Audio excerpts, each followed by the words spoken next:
Hey guys, my name is Matimio, and today I have another episode of Sunday Mailbox. This is a series where you guys submit your gaming or Battlefield 3 related questions, and then I give my humble opinion on them. If you would like to submit your own question, you can do so by sending me a YouTube message with the title line Q&A, and it could potentially be featured in an upcoming episode.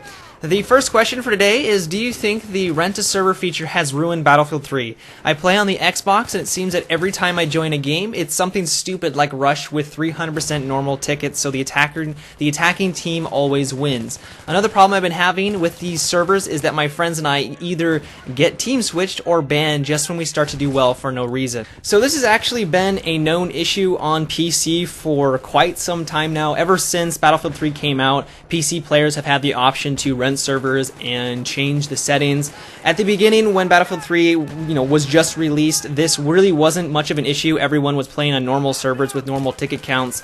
But as time has progressed now, every server you join seems to have abnormal amount of tickets. I even was on a Caspian border that I think had 20,000 tickets. I pretty much instantly left. I was just like, this is stupid. And every tree was gone. There was craters everywhere. It was just nonsense. And I can't believe that players would want this, but of course they do, because they're paying money and they can really do whatever they want with it. So now that the Xbox 360 has the option to rent servers, and I was betting with my friends to see how long it would take the Xbox community to figure out that renting servers isn't what it's all cracked up to be, because every server you join has these wonky settings. And I'm not saying that renting servers is a bad thing. I think it's a good thing, and I'm glad that DICE now gives the option for anyone who wants to rent a server on Xbox. I think that's great, but I really don't think that DICE should give players, for anyone, for PC or Xbox or anything like that, they shouldn't allow ranked servers to be anything other than normal. So if you want to have a 3,000 ticket server, you can have that. But I really think that those servers should be unranked, and if you want to play on a ranked server, it should be normal settings with a normal ticket count, normal damage, and everything along those lines. I think that DICE put a lot of time and a lot of effort into balancing the games depending on the ticket count and damage-wise and all that kind of stuff. And when every single server has something different added onto it, it just kind of not really destroys the game by any means. I still think it's a lot of fun to play on those high-ticket servers every once in a while. But I know that DICE really put a lot of effort into having the correct ticket counters for a certain map to make it balanced, and when you do start to switch everything up, it does swing the balance to certain teams. For Rush, usually it goes to the attacking team because the defenders have more opportunities to screw up. In other maps, it's the defenders, and it really just depends.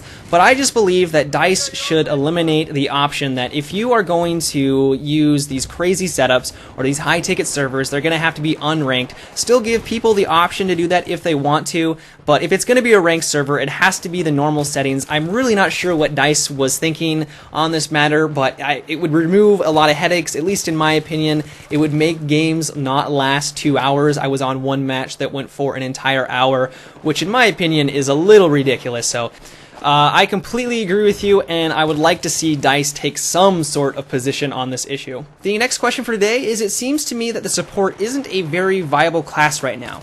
Even though the LMGs got a buff in the most recent patch, they're still nowhere near as good as the assault rifles and carbines because of their recoil and bullet spread. My idea for balancing the class is to give post-patch suppression only to the LMGs while giving pre-patch suppression to the other weapons. Wow, that's kind of a tongue twister there.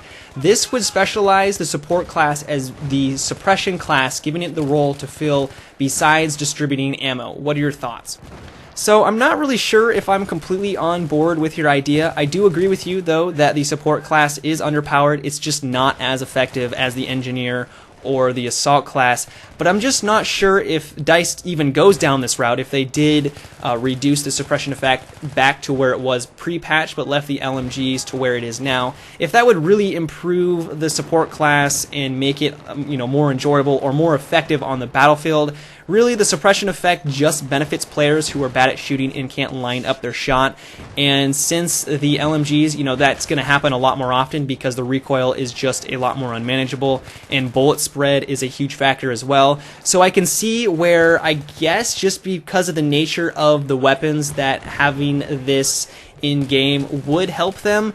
But in the long run, I'm not really sure a lot of people would be on board with this, and I don't think it would really benefit the majority of players that use this kit. I think that if they went down another route, I'm not really sure at the moment how they could improve upon the support class, maybe just make them a little bit more accurate, but if you do that, you run the risk of making them overpowered because they have huge magazine sizes, and I could see where that could become a problem. So I'm not really sure how DICE could go about this and make the support class more effective and just a much more enjoyable class to use on the battlefield.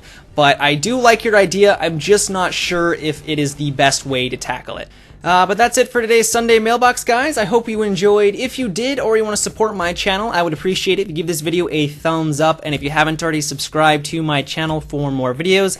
I do want to know what you guys thought about the two topics that I discussed for today's video. Let me know in the comment section below. I always love hearing what you guys have to say and the discussions that we have. But also, if you would like to submit your own question, you can do so by sending me a YouTube message with the title line Q&A, and it could potentially be featured in an upcoming episode. But until next time, guys, have a good one and take it easy.